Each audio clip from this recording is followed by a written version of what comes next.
여러분 안녕하십니까? 대구 경북 소식 전해드립니다. 학력과 경력을 제대로 검증하지 않은 채 세계적인 작가 행세를 하던 사기꾼에게 3억 원에 가까운 예산을 낭비한 김하수 청도군수에게 비판의 목소리가 거셉니다. 사과하라, 예산 낭비 책임져라 라는 목소리가 의회에서 터져나왔는데요. 사건 발생 1년이 지나면서 이제는 국민 앞에 책임 있는 자세를 보여줄 때가 됐다는 게 이들의 주장입니다. 한태영 기자가 보도합니다. 김하수 청도군수는 청도를 문화예술 관광 허브 도시로 거듭나겠다며 곳곳에 조형물 20여 점을 설치했습니다. 하지만 지난 2023년 말 행정 절차까지 어기면서 세계적인 조각가 행세를 한 사기꾼에게 군 자체 예산 3억 원 가까이를 퍼줬습니다. 대구 MBC의 취재 이후 사기꾼에 대한 유죄 판결이 나왔지만 김 군수는 지금까지도 별다른 반응을 나타내지 않고 있습니다. 자치단체장이 사기꾼에 놀아나 국민 전체에 피해가 발생했다면 뭔가 책임 있는 자세가 필요하다는 게 의회의 지적입니다. 군수님께서는 사기를 당했다고 말씀을 하시지만 그 사기 당한 것이 잘한 일은 결코 아니지 않습니까? 이 사건의 도대체 책임을 지는 어느 누구도 없습니다. 상급기관인 경상북도가 특정감사를 벌여 부하 직원 8명에게 징계를 요구했지만 김 군수는 군민과 부하 직원 모두에게 공식적인 사과조차 없었습니다. 행정적인 절차를 어쨌든 무시하고 강행을 했는 부분이지 않습니까? 그 부분에 대해서는 군수님께서 우리 청도 국민한테 진짜 정중한 사과를 해야 된다고 생각을 하는 입장입니다. 김하수 군수는 공무원들에게 행정적 부당한 지시를 한 부분에 사과를 해야 하고 청도군이 혈세를 낭비한 부분에 대해 청도 국민께 반듯한 사과를 해야 합니다. 군민의 아까운 혈세를 낭비하고 군 전체의 명예를 실추시켜 놓고도 사과 한마디 없이 입을 닫고 있는 김하수 청도군수의 태도는 군민 전체를 무시하는 무책임과 무능 행정이라는 비난의 목소리가 높아지고 있습니다. MBC 뉴스 한태현입니다. 정부가 내년도 의대 정원을 의정 갈등 이전 수준인 3,058명으로 되돌리겠다고 발표했습니다. 그런데 의료계 반응은 싸늘합니다. 의료계는 의료계대로 또 시민단체는 시민단체대로 반발도 큽니다. 무너진 의료 시스템 복원을 위한 첫발 내딛기 쉽지 않아 보입니다. 조재현 기자가 보도합니다. 전국의 의대 정원은 지난해까지 3,058명이었다가 올해 5,058명으로 2,000명 늘었습니다. 의대 정원 확대가 발표되자 전공의 대부분이 반발하며 의료 현장을 떠났습니다. 의대생 역시 의료 교육 부실이라며 휴학했습니다. 1년이 더 지났지만 복귀 움직임은 없습니다. 정부는 2026학년도 정원을 3,058명으로 되돌리겠다고 밝히며 전제 조건으로 의대생 복귀를 내걸었습니다. 다만 3월 말까지 의대생이 복귀하지 않을 경우 총장님들께서 건의하신 2026학년도 모집 인원을 2024학년도 정원 수준으로 조정하는 방안은 철회되고 입학 정원은 당연히 5,058명으로 유지될 것입니다. 의료계 반응은 싸늘합니다. 정부가 사과 없는 협박조의 제안을 하면서 당장 7,000명이 넘는 1학년 포함 의대 교육 대책과 정부에 종속되지 않는 의료정책기구 구성 등이 전혀 없어 수용하기 힘들다는 반응입니다. 필수 의료 패키지 중에서 독소 조항이 너무 많거든요. 혼합 진료 폐지라든지 그다음에 우리 의료 사고에 대한 보상 체계에 있어서 아직까지 전에 확립되지 않은 것들 이런 것들이 박단 대한전공의협의회 비상대책위원장도 정부 발표 직후 새로운 내용도 없고 입장을 낼 가치도 없는 것 같다며 냉담한 반응을 보였습니다. 의대생 복귀를 전제한 데 대해서는 사기와 협박일 뿐 교육 대안 없는 무책임하기 짝이 없다고 비판했습니다. 시민사회와 환자단체에서도 반발이 터져나오고 있습니다.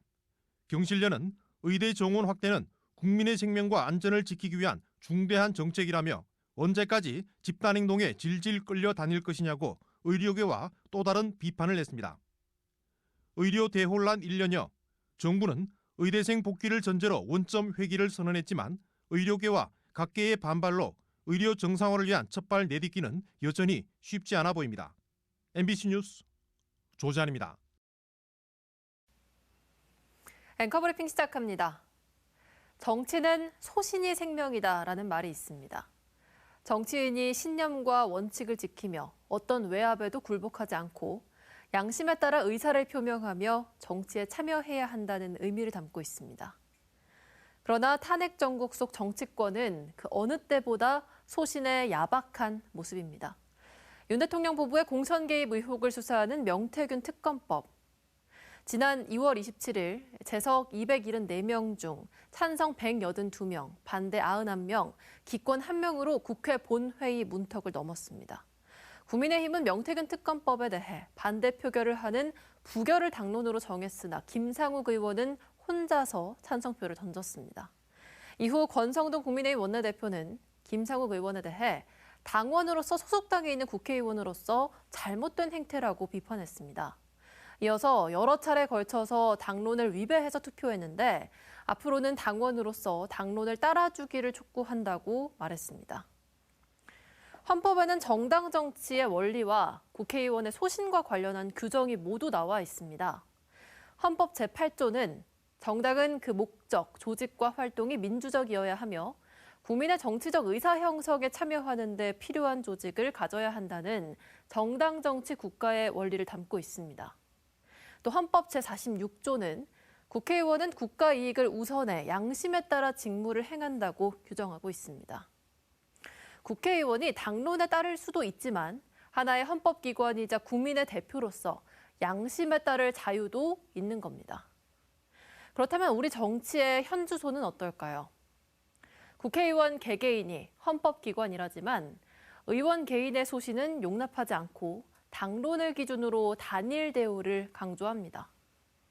특히 윤석열 대통령 탄핵 심판 선고가 다가오면서 여야는 너나 할 것 없이 조기 대선을 의식한 당리 당략과 개인의 정치 생명에만 몰두하고 있습니다.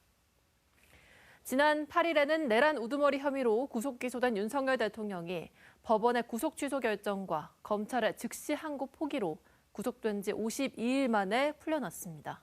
다음 날인 9일 저녁에는 국민의힘 권영세 비상대책위원장과 권성동 원내대표가 관저를 찾아가 윤 대통령을 만난 것으로 알려졌습니다. 국민의힘 지도부는 비상계엄과 탄핵 정국에 대한 반성 없이 윤 대통령의 관저 정치에 다시 합류하는 모습입니다. 헌재를 향해 적법 절차 준수에 미흡했다. 변론을 재개해야 한다며 선고를 늦추기 위해 몰두하고 있습니다. 소신 없는 정치의 끝은 무엇일까요? 국민이 등을 돌린 정치, 신뢰를 잃은 국회, 그리고 결국에는 스스로 존립 기반을 무너뜨리는 정당의 모습만 남지 않을까요? 저희 당의 당헌에 분명히 법치주의를 지킨다, 민주주의를 지킨다 다 들어가 있습니다. 그런데 검찰에서 권력의 눈치를 본다고 이 사태를 덮고 가고 있는데 여기에 대해서 우리 이익 때문에 보수의 가치를 외면해버리는 것을 당론으로 택한다? 사실은 당헌에 맞지 않는 거지요. 보수의 가치에 맞지 않는 겁니다. 여기에 대해서 용기를 내고 소신껏 투표를 할 수 있어야 하지만 당의 분위기도 사실 그게 아닙니다. 대한민국의 건강한 보수는 반드시 필요합니다. 건강한 보수가 탄탄하게 자리 잡아야 포용력 있고 품격 있고 대한민국의 중심을 잡아주는 건강한 보수가 탄탄하게 자리 잡아야 혁신적인 실험을 하는 제대로 된 진보도 움직일 여지가 생깁니다. 또한 대한민국의 위기지요. 포퓰리즘, 극단주의를 막아가는 것은 건강한 보수만이 할 수 있습니다.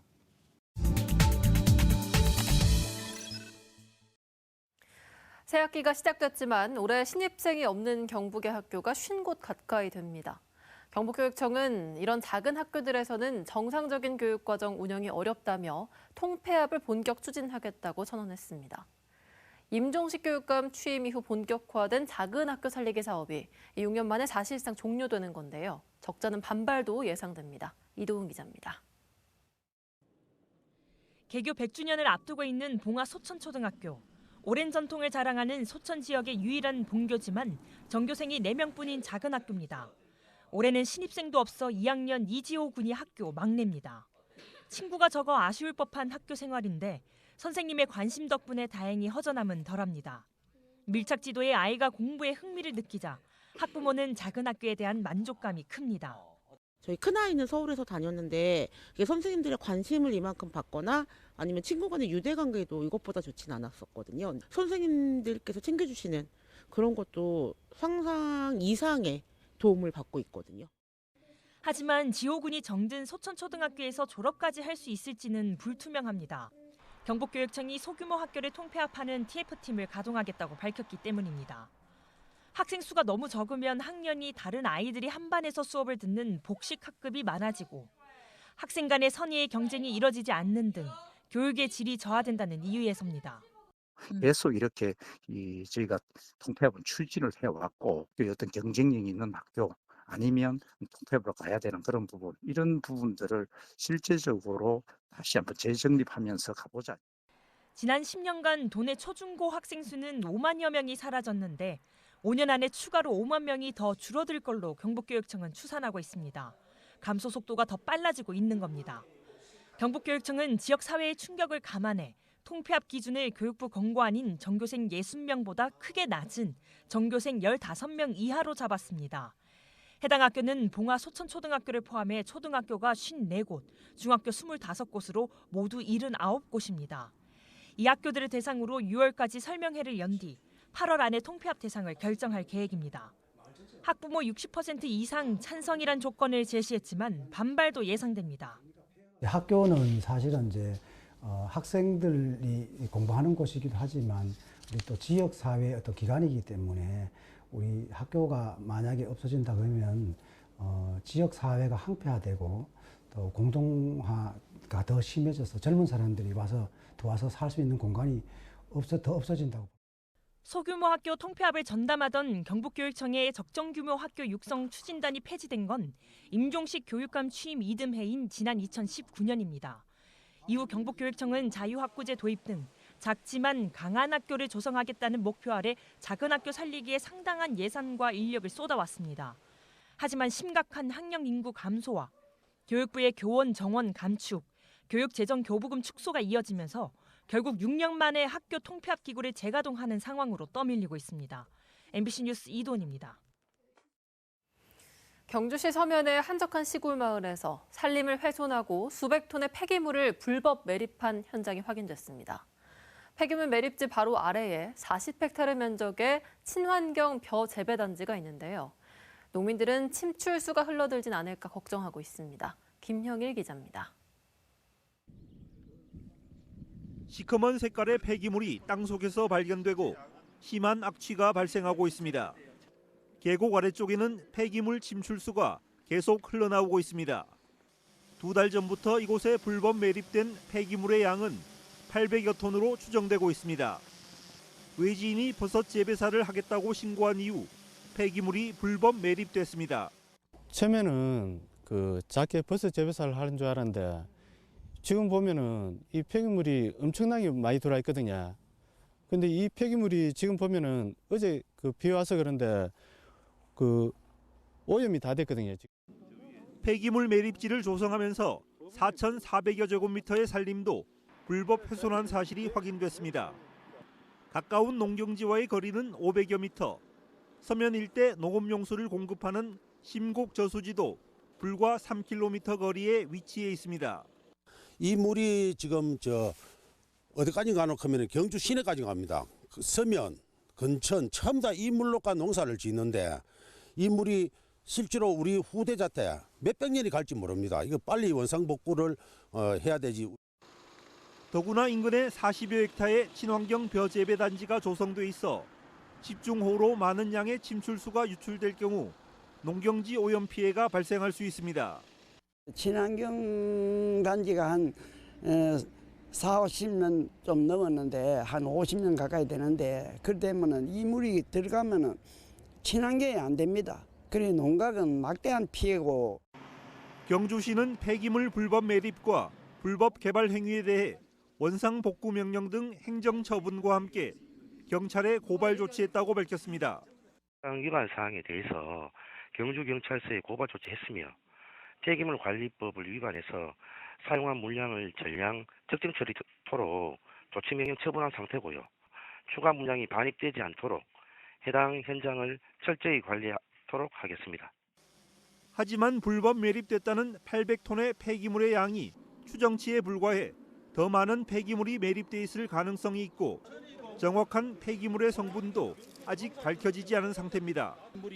이 때문에 올해 벼농사를 앞두고 있는 농민들은 폐기물 매립지의 원상 복구가 늦어질 경우 심각한 피해가 발생할 수 있다며 경주시가 적극적으로 문제 해결에 나서달라고 요구하고 있습니다.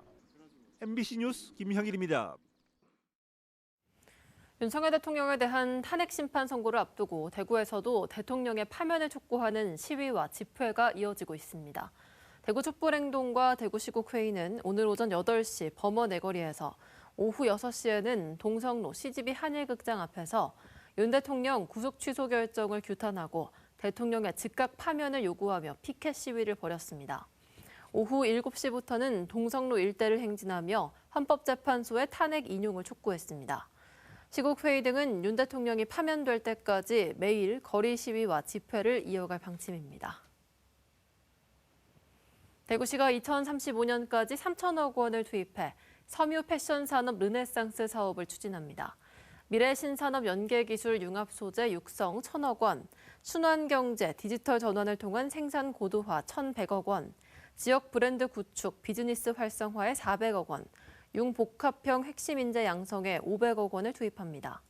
시는 연매출 500억 원 이상 기업 25곳 육성과 섬유 패션 산업 생산에 10조 원, 수출액 30억 달러, 인재 1,000명 양성을 목표로 세웠습니다. 대구지방법원은 수억 원을 빌린 뒤 제때 갚지 않은 혐의로 기소된 전 프로야구 삼성 라이온즈 윤성환 선수에게 징역 1년 6개월을 선고했습니다. 2020년 3월부터 10월까지 후배 등 지인 4명에게 모두 4억 5천만 원을 빌린 뒤 갚지 않은 혐의로 재판에 넘겨졌습니다. 재판부는 빌린 돈 상당액을 도박에 사용한 정황이 있고 피해가 제대로 회복되지 않은 점, 일부 피해자와 합의하고 반성하는 점 등을 참작했다고 밝혔습니다.